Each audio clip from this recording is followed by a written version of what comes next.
네, 안녕하세요. 우리 지난 시간까지 연극과 영화, 그다음에 연극과 극본을 관계를 알아보도록 했었습니다. 이번 시간에는 우리 본격적으로 극본을 읽어보기로 했습니다.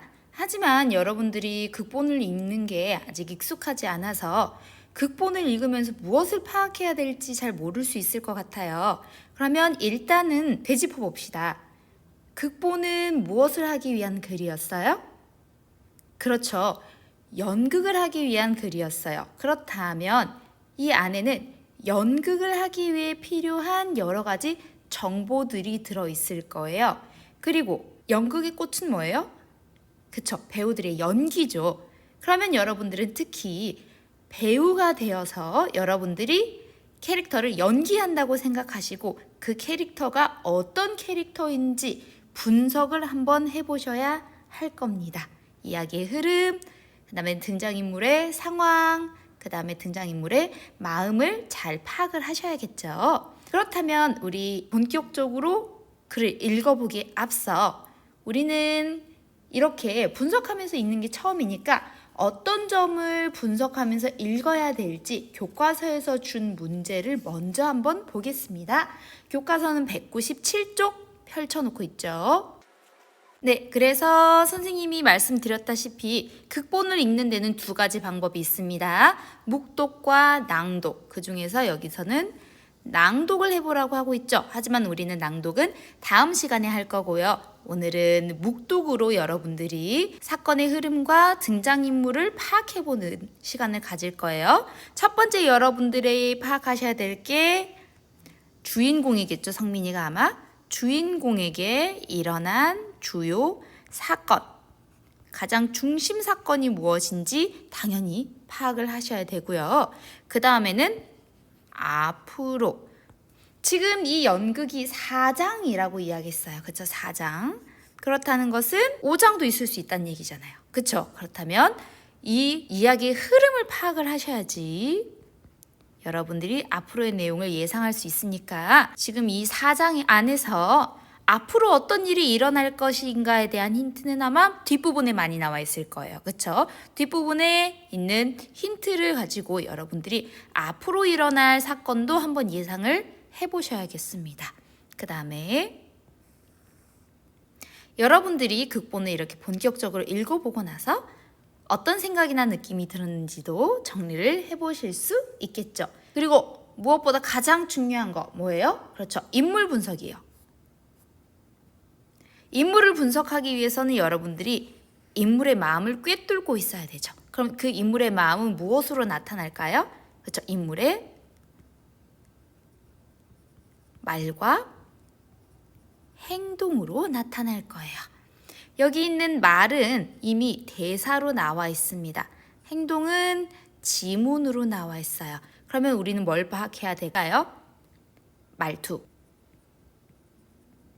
그 다음에 지문에 나와 있지 않은 다른 가질 수 있는 행동이나 표정이 어떨지 파악을 해보시면 좋겠죠.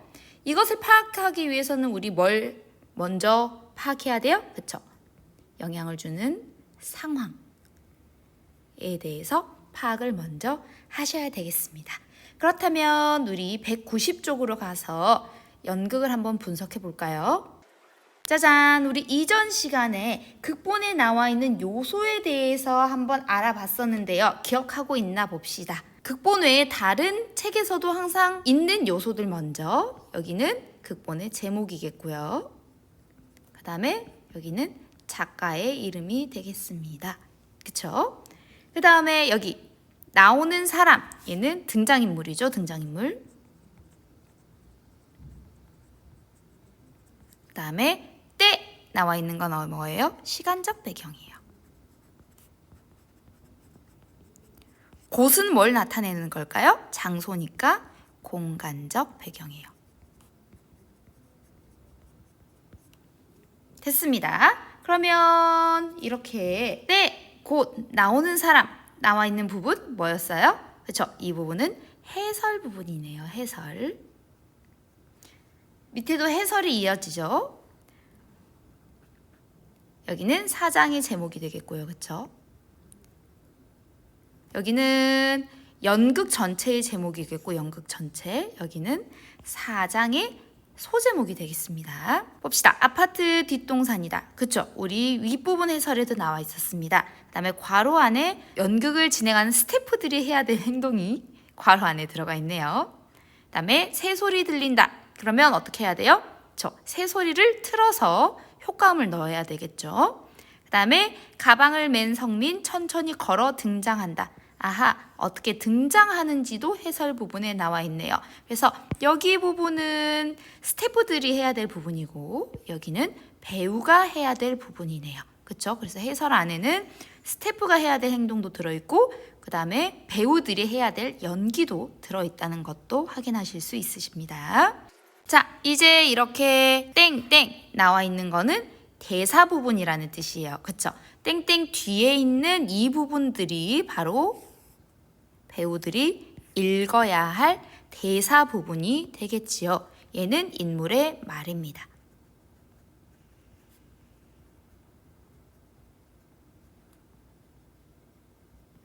이야기에서는 인물의 말보다 해설 부분이 더 많아요. 인물의 말은 간혹 가다가 여기 있는 쌍따옴표 안에 들어가 있는 게 전부죠. 그래서 대부분의 이야기들은 극본을 제외한 다른 소설이나 동화 같은 것들은 이 극본으로 치자면 해설 부분이 글을 이끌어 나간다고 볼 수 있겠습니다. 하지만 이 극본은 달라요. 인물의 대사가 극을 이끌어 나가기 때문에 극본에서 가장 많은 부분을 차지하는 부분도 바로 이 대사 부분이에요. 왜 이렇게 힘들어하니?는 할아버지 역할을 맡은 배우가 해야 되는 부분이죠. 그 다음에 드디어 이렇게 여기 있는 지문 앞에 나와 있는 이 인물이 이러한 행동을 해야 된다는 것을 말하는 겁니다. 지금 할아버지는 보시다시피 소리로만 등장하고 무대에 등장하지 않기 때문에 이렇게 두리번거린다라는 행동을 보일 수가 있겠죠. 그러면 이때 성민이의 마음은 어떨까요? 놀라울 수도 있고 그 다음에 낯설 수도 있고 당황스러울 수도 있겠죠. 이렇게 두리번 한다는 것은 고개를 돌리는 거예요. 그런데 아니라고 대답할 때 두리번거리는 것과 무엇을 찾을 때의 두리번거리는 행동은 확실히 다릅니다. 그래서 여기 있는 지문뿐만 아니라 이 등장인물이 처해 있는 상황을 잘 파악을 하셔야지 이에 맞는 연기를 하실 수가 있는 겁니다. 그 다음에 다시 해설 부분이 나옵니다. 그쵸? 소리가 나오고 와, 이거 상당한 무대 효과가 들어가네요. 여기까지가 이제 스태프들이 해야 될 부분, 그 다음에 여기 부분은 연기 부분이네요. 그래서 아까는 인물이 성민이밖에 무대에 없었는데 이제 2명의 인물이 무대에 등장하게 되었습니다. 무대를 보자면 이런 식이 되겠죠. 실제 극본에 이러한 사파가 들어가지는 않습니다. 여기도 계속 지문이 나오는데요. 아까는 행동에 대한 것이었다면 이번에는 말투에 대한 부분도 나오네요. 그쵸? 이 그냥 놀란다는 배우가 놀란다를 읽고 어떻게 해야 돼요? 그쵸? 나 지금 놀랐어 라는 것을 몸으로 표현을 하시면 되죠. 눈을 크게 틀 수도 있고 입을 크게 벌릴 수도 있고 힉 소리를 낼 수도 있고요. 그 다음에 몸을 뒤로 급하게 젖힐 수도 있고요. 그래서 이렇게 감정을 쓴다는 것은 이 감정에 알맞은 몸짓을 배우가 해석해서 표현해라 라는 거죠. 그럼 배우마다 해석해서 표현하는 방법에 차이가 있을 수 있습니다. 그래서 극본은 이 작가가 모든 것을 완성하는 것이 아니라 배우와 스태프들이 자신만의 해석을 녹일 수 있는 여지를 남겨놓고 있다는 점도 특징이 되겠네요. 숲의 마음 할아버지와 성민이는 여기서 대화하면서 할아버지가 어떤 사람인지를 밝힙니다. 그래서 숲의 마음이라고 불러다오 라고 이야기를 하고 있죠. 자기소개를 하는 느낌이네요. 그쵸? 그런데 성민이가 숲의 마음 할아버지를 모르는 것과 반대로 숲의 마음 할아버지는 성민이가 누구고 어떤 인물인지 이미 알고 있네요. 할아버지는 성민이에 대해서 어떻게 알게 되었을까요? 우리가 이야기를 보면서, 읽으면서 그 등장인물이 어떤 인물인지 어떻게 파악했어요? 그렇죠. 그 등장인물의 말과 행동을 분석했죠. 이 할아버지도 마찬가지예요. 성민이가 숲에서 보인 행동들을 바탕으로 이 성민이란 친구는 숲을 정말 사랑하고 아끼는 친구구나 라는 결론을 내린 거였네요. 그쵸? 그 다음에 여기부터는 흐름이 좀 바뀝니다. 아까까지는 성민이가 물어본 질문을 할아버지가 대답해주는 장면이었다면 이제는 할아버지가 질문을 하고 있어요. 성민이에 대한 질문이죠. 근데 성민이는 대답을 못합니다. 고개를 푹 숙이는 경우에는 아래 있는 것을 바라보기 위해서 그럴 수도 있고요. 그 다음에 긍정의 표시를 할 때도 고개를 아래로 내리지요. 그 다음에 여러 가지 감정을 표현할 수도 있을 것 같아요. 쑥스러울 때도 그런 경우가 있고 웃느라 그런 경우도 있고. 그런데 흐름상 보면 성민이는 아무 말도 하지 못하고 고개를 숙입니다. 그러면 어떤 감정일까요? 아마 고민스럽다, 말 못할 고민이 있다는 것을 여러분들이 짐작하실 수 있으실 겁니다. 그러면은 여러분들이 이 고개를 푹 숙인다를 어떻게 연기를 해야 될지 한번 생각해 보실 수 있을 것 같아요. 빠르게 숙일지, 천천히 숙일지, 어떤 표정을 하면서 숙일지, 한숨을 내면서 숙일지, 아니면 아휴 하고 짜증을 내면서 숙일지도 여러분들이 이것을 통해서 파악해 보실 수 있겠죠. 할아버지가 말 못하는 성민이를 말을 하도록 유도를 해야죠. 그래서 내가 마법을 사용해 줄 테니까 고민을 말해봐 라고 하죠. 그러자 성민이가 고민을 이야기합니다. 고민은 바로 친구가 자신을, 그것도 좋아하는 친구가 놀렸다는 거예요. 그러면 배신감이 엄청 크겠네요. 그런데 놀리는 말이 특징적입니다. 바로 굼벵이란 단어를 썼어요. 우리가 굼벵이라는 말을 쓸 때는 그 사람이 어떤 특징을 가지고 있을 때 쓰나요? 물론 사람에게 쓰는 것은 좋지 않지만 행동이 느릴 때 보통 우리가 굼벵이, 거북이 이런 말 쓰는 것 같아요. 그러면 성민이가 어떤 인물이라는 것도 짐작해 볼 수 있어요? 뭔가 행동이나 말이 느린 친구구나 라는 것을 짐작해 보실 수 있죠. 그렇다면 여기까지 다 읽은 다음에 성민이를 연기하는 배우라면 성민이가 말을 할 때 말투를 어떻게 연기를 할지도 생각해 보시면 좋겠습니다. 선생님이 수업을 하듯이 이렇게 빠르게 이야기를 읽는 게 아니라 아주 천천히 정말요? 아니고 정말요? 이런 식으로 연기를 해볼 수 있겠죠. 네, 성민이가 말을 해야 될 것 같은 타이밍에 다시 해설이 왔어요. 귓속말을 한 이유가 뭘까요? 관객들에게 알려주고 싶지 않아서겠죠. 그러면 성민이 자신에 대한 아마 단점을 이야기를 한 걸 거예요. 그쵸? 친구들이 놀리는 건 그 친구의 장점을 가지고 놀리지는 않을 테니까. 그런데 할아버지께서 끄덕이시다가 어이가 없다는 표정 변화를 보이십니다. 할아버지의 표정 연기가 매우 중요한 부분이겠죠. 우리가 짐작했던 대로 결국 성민이가 느린 점을 가지고 친구들이 굼벵이라는 별명을 지어서 부른 거였네요. 그래서 할아버지는 당연히 성민이를 좋아하니까 성민이의 고민을 들어주고 싶어 하죠. 그래서 지문이 나와 있지는 않지만 여기 그렇다면 어떻게 한다? 이 부분을 대사를 할 때 어떤 제스처를 취해 볼 수 있을지 한번 생각해 보실 수 있으실 것 같아요. 어떻게 한다는 할아버지가 좋은 아이디어를 떠올리기 위해서 고민하는 부분이니까 턱을 이렇게 손으로 괸 수도 있겠고요. 아니면은 검지손가락을 들어서 여기 관자놀이 부분을 이렇게 누르면서 뭐 눈을 찡그린다던가 하는 표정을 지을 수도 있겠네요. 그러다가 손뼉을 중간에 쳤다는 것은 좋은 아이디어가 떠올랐다는 거겠죠? 그래서 여기 좋은 생각이 났다. 우리는 지금 흐름을 파악하고 있어요. 그러더니 별안간 네 별명을 다 말해보라고 합니다.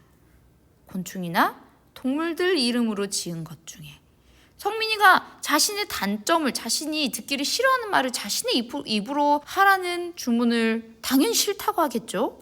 그런데 할아버지는 그게 아니라 마법 때문에 해보라고 한답니다. 성민이는 하게 될까요? 여러분들이라면 어떻게 할 것 같아요? 만약에 말을 한다면 어떤 목소리로 말할 것 같아요? 이것은 아마 배우들마다 해석이 다를 수 있거든요. 내가 싫은 말이니까 빨리빨리 해버릴 수도 있고 아니면 최대한 작은 목소리로 거의 들리지 않게 천천히 이야기할 수도 있을 것 같아요.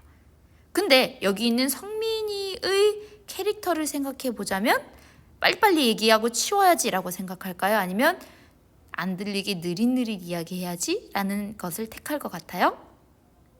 아마 두 번째겠죠. 그래서 여러분들이 해석하고 싶은 대로만 연기를 할 수 있는 것도 아니고 여러분들이 여기는 인물이 되어야 되기 때문에 얼마나 이 인물의 성격을 잘 파악하고 연기하는지가 그 배우가 좋은 배우인지 아니면 서툰 배우인지를 판가름할 수 있는 기준이 되겠죠. 성민이가 진짜 이야기를 합니다. 지렁이, 달팽이, 얼마나 얘기하기 싫겠어요. 그쵸? 할아버지가 됐다. 이제 주문을 다 외웠어. 아마 주문이겠죠. 그래서 마법을 만들러 가십니다. 퇴장. 성민이는 그럼 이제 뭐 해야 돼요? 기다려야 되겠죠. 그래서 살펴보기도 하고 그림도 그립니다. 그 사이에 할아버지가 다시 등장하시죠. 여기 있는 장면은 할아버지가 뭐 하는 장면일까요? 아마 재등장하시는 장면일 것 같아요. 왜냐? 얼굴이 웃고 있어요. 웃고 있다는 것은 아마 고민이 해결됐기 때문이겠죠? 고민이 해결이 안 됐다면 이런 표정이 아니실 것 같아요. 그래서 이 장면은 아마도 마법을 만들어서 다시 성민이에게 다가가는 할아버지의 모습이 아닐까 싶습니다. 짠 하는데 본다, 없다, 피가 순서대로 가야 되겠죠? 볼 때는 어떻게 볼까요? 어떤 표정을 하고 봐야 될까요? 그쵸? 자신이 가지고 있던 고민이 해결되려나 하는 기대감이 드러난 표정이겠죠? 기대감, 기쁨, 반가움, 고민 해결 이런 거죠. 근데 아무것도 없어요. 그러면 뒷부분은 실망한 표정과 목소리가 나와야 되겠죠. 에헤이 잘 보시라. 선물이야. 풀어서 꺼내봐. 라고 하죠. 여기서 소품이 하나가 나옵니다. 밤색 가죽 주머니. 소품을 푸니까 안에 초콜릿들이 있습니다. 근데 오랜만에 나오는 무대 효과네요. 그래서 여기까지는 등장인물 배우의 연기, 그다음에 여기까지는 이제 스태프들이 해야 될 무대 효과죠. 여기서는 구슬 자체가 빛을 내는 것처럼 효과가 들어갔습니다만 아마 진짜 연극에서는 위에 있는 조명의 색깔을 바꿔가면서 현란하게 비추는 정도로 무대 효과를 넣을 수 있을 것 같아요. 그래서 여기 무대를 구성한 걸 보면 아까 성민이가 처음에 걸터 앉아 있었던 바위가 놓여져 있고요. 그쵸? 그 다음에 아까 할아버지를 기다리면서 꽃그림을 그렸다고 했으니까 그림을 그렸던 흔적도 남아있는 것을 확인하실 수 있습니다. 그래서 내가 배우가 아니라 무대 구성을 맡았다라고 하시면 세심하게 어떠한 소품이 등장하는지를 체크를 해야 되겠죠. 눈이 휘둥그레져서 여기는 어떻게 연기를 해야 될까요? 놀랄 때도 눈이 커지고요. 그쵸? 그 다음에 충격을 받았을 때도 눈이 커지고요. 그쵸? 그 다음에 너무 기쁠 때도 눈이 커지죠. 그 중에 어떤 것인지 아마 여기까지 선생님을 따라서 흐름을 잘 파악해 왔으면 바로 아실 수 있으실 것 같아요. 멋져요 라고 하고 있죠. 그러면 성민이는 이 선물이 마음에 드는 것 같죠. 몇 개인지 세어봐. 몇 개라고 하고 있어요? 모두 7개라고 하고 있어요. 그럼 이 부분을 읽고 스태프들이 초콜릿을 몇 개를 준비해야 되는 거예요? 그쵸? 7개를 준비해야 되는 거죠. 그런데 마법의 무지갯빛 초콜릿이라고 했으니까 초콜릿의 색깔을 어떻게 준비해야 될까요? 그죠? 빨주, 노초, 파남, 보의 7가지로 준비해야 되고 조명 색깔도 가능하면 이런 7가지 색깔로 준비를 하는 게 좋겠죠. 그리고 마법을 만들어 온다고 했으니까 이것은 당연히 마법의 초콜릿입니다. 이 초콜릿을 먹으면 아주 강한 향기가 나온다고 하네요. 오호, 그러면 이 연극을 실제로 올린다면 다른 등장인물이 이 초콜릿을 먹는 순간 무대에서 향기가 흘러나오도록 구성하는 것도 좋은 방법일 것 같습니다. 성민이는 근데 이 마법을 처음 봐요. 그러니까 할아버지가 어떻게 해줘야 돼요? 설명을 해줘야 되죠. 설명을 해줍니다. 어떻게 설명해 주냐면 어떤 사람이 먹어도 강한 향기가 나는 효과는 마찬가지인데 너를 놀리거나 무시하는 사람을 혼이 혼이 날 수 있게 해준다고 합니다. 먹으면 갑자기 지독한 방귀 냄새가 나는 걸까요? 근데 그거에 대해서는 아직 설명이 없네요. 그리고 사용할 때는 무지갯빛 순서대로 사용을 하라고 합니다. 근데 답답하죠? 어떤 효과가 나는지 정확하게 얘기를 안 해주니까 성민이도 자세히 설명해 주세요 라고 합니다. 할아버지가 설명을 해주시는데 진짜 성민이가 듣고 싶어하는 효과는 설명 안 해주고 초콜릿 향기를 맡아도 너는 마법에 걸리지 않아. 그리고 네가 좋아하고 이 마법을 믿는 사람도 변하지 않아 라고 합니다. 그렇다면 성민이랑 성민이한테 잘해주는 사람, 성민이의 말을 믿어주는 사람은 혼이 나지 않고 성민이를 놀리고 성민이의 말을 믿어주지 않는 사람만 혼이 나는 효과가 있다고 하는 거죠. 그쵸? 그리고는 갑자기 할아버지는 가버리려고 합니다. 그래서 성민이가 할아버지를 붙잡죠. 다시 만날 수 있나요? 그럼 다시 만날 수 있단다 하고 펑 하는 효과와 안개 효과와 함께 퇴장합니다. 그럼 여기는 무대 효과와 연기가 한 번에 나와 있네요. 그때까지 무대 위 무지갯빛이 계속 있어야 되나 봐요. 넣어야지 사라지네요. 그럼 이때까지 지금 위에 있는 대사를 계속 하고 있는 동안도 무대는 무지갯빛으로 반짝거려야 되겠네요. 성민이가 근데 중간에 다시 꺼내자 무지갯빛이 다시 나옵니다. 그러면 배우의 동작에 맞춰서 타이밍을 잘 봤다가 스태프들이 조명을 조정해야 되겠네요. 자, 이야기는 여기까지입니다. 여러분들은 이제 뭘 하셔야 되겠어요? 그죠? 아까 살펴보았던 197쪽의 4번의 1, 2, 3, 4번 문제를 해결하셔서 사진으로 찍어서 오늘 수업 활동 결과물로 제출하시기 바랍니다. 다음 시간에는 여러분들이 직접 이 극본을 배우가 됐다고 생각하고 소리내서 한번 실감나게 읽어보는 시간을 가지도록 하겠습니다.